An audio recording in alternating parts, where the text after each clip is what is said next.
Selamat pagi, salam sejahtera bagi kita semua. Kami dari kelompok 3 akan mempresentasikan hasil diskusi kelompok kami yang berjudul Aliran-aliran Filsafat Pendidikan.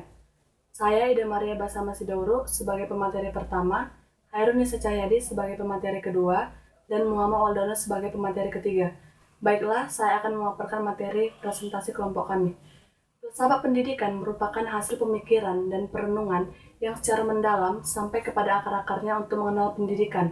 Melalui karya filsafat, bahwa filsafat pendidikan berusaha menjadi ide-ide baru mengenai pendidikan yang ditinjau dari peserta didik dan pendidik, maupun dari latar geografis, sosiologis, dan budaya suatu bangsa.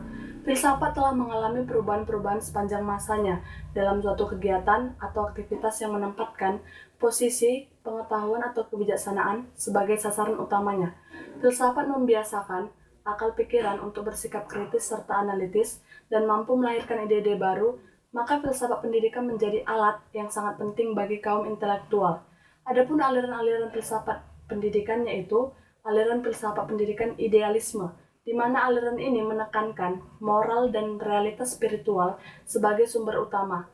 Idealisme memandang bahwa nilai itu absolut, apa yang dikatakan baik, benar, salah secara fundamental, tidak berubah dari generasi ke generasi. Selanjutnya, aliran filsafat pendidikan realisme, di mana aliran ini menganggap bahwa objek persepsi sungguh-sungguh ada, di mana objek itu memang dapat diselidiki, dianalisis, dipelajari lewat ilmu. Sehingga realisme berpendapat bahwa hakikat realitas adalah terdiri atas dunia fisik dan dunia rohani. Selanjutnya pemateri kedua akan melanjutkan presentasi hasil kelompok kami. 4. Aliran filsafat pendidikan materialisme dan pragmatisme. Materialisme berpandangan bahwa hakikat realisme adalah materi, bukan rohani, spiritual, ataupun supranatural. Sedangkan pragmatisme mengemukakan pandangannya tentang nilai, bahwa nilai itu relatif. Kaidah-kaidah moral dan etik tidak tetap, melainkan selalu berubah, seperti perubahan kebudayaan, masyarakat, dan lingkungannya. 5. Filsafat pendidikan eksistensialisme. Filsafat pendidikan eksistensialisme itu unik, yakni memfokuskan pada pengalaman-pengalaman individu. Filsafat-filsafat lain berhubungan dengan sistem pemikiran mereka untuk mengidentifikasi dan memahami apa yang umum pada semua realitas, keberadaan manusia dan nilai. Dalam hubungannya dengan pendidikan, menurut Sikun pribadi, ia mengemukakan bahwa eksistensialisme berhubungan erat sekali dengan pendidikan, karena keduanya bersinggungan dari satu dengan yang lainnya. Pada masalah-masalah yang sama, yaitu manusia, hidup, hubungan antar manusia, hakikat kepribadian, kebebasan adalah kemerdekaan. 6. Aliran filsafat pendidikan progresivisme. Filsafat ini berpendapat bahwa pengetahuan yang benar pada masa kini belum tentu benar di masa yang akan datang.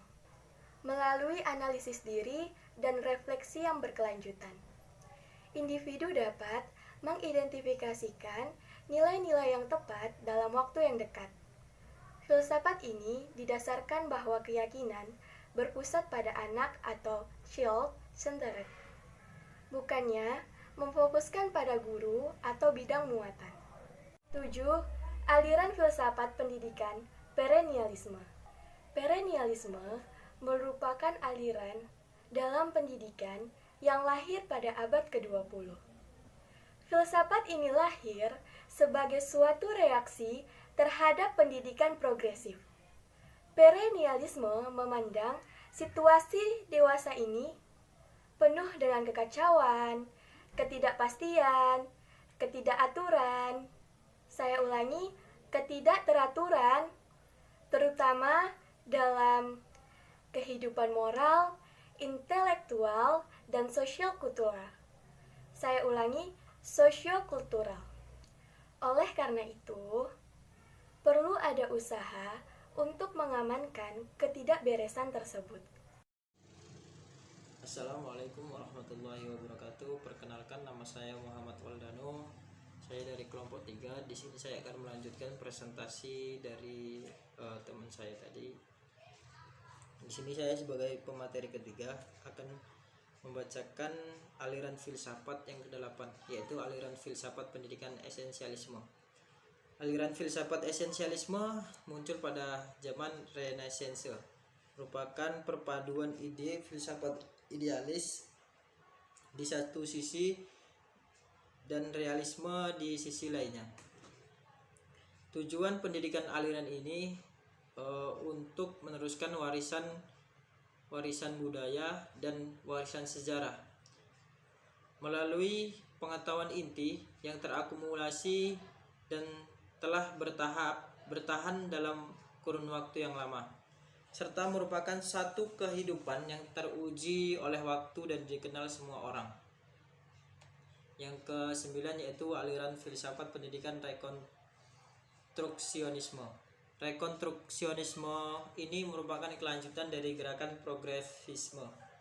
Gerakan ini lahir didasari karena ada suatu tanggapan bahwa kaum progresif hanya memikirkan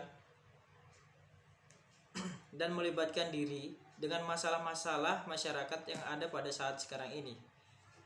Georgi mengemukakan bahwa sekolah akan betul-betul berperan apabila sekolah menjadi pusat bangunan masyarakat baru secara keseluruhan, membasmi kemelaratan, peperangan, dan kesukuan atau rasialisme. Aliran ini dalam satu prinsip sependapat dengan perennialisme, bahwa ada satu kebutuhan yang amat mendesak,